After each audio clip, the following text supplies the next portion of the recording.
And it is my honor to join the U.S. delegation to Brussels from the White House to address this forum. Let me restate what the President has said.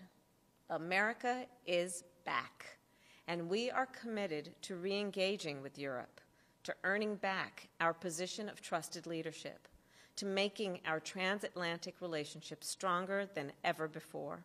Over the past year, the pandemic has revealed the flaws and fissures in our institutions.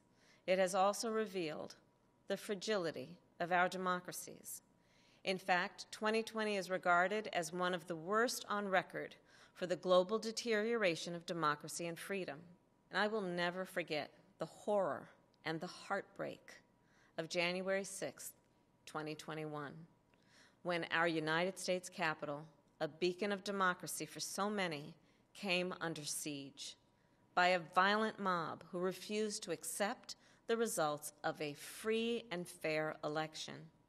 It is not enough to say we cannot let something like that ever happen again. We must commit and recommit our democratic principles and lead by example. We must reinforce our democratic institutions to deliver real results and instill trust.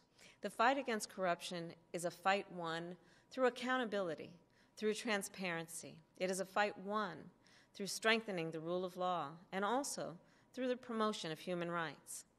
Our democracies cannot be sustained when people are denied their rights, their freedom, their dignity. We must reckon with the injustices of the past and confront those that still persist. And I'm talking about injustices that are experienced by women, by people of color, by people with disabilities, by LGBTQ people, by indigenous people. The injustices that are racism and bigotry, the injustices that are hatred and violence, the injustice that is an attack on people's basic right to vote.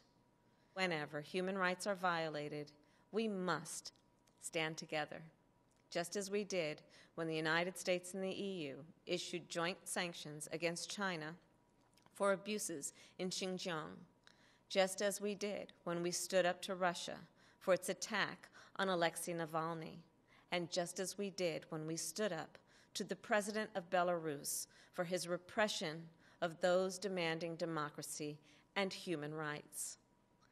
As our world emerges from this pandemic, as our world enters this new era, let us rise to our ambition to protect and promote democracy.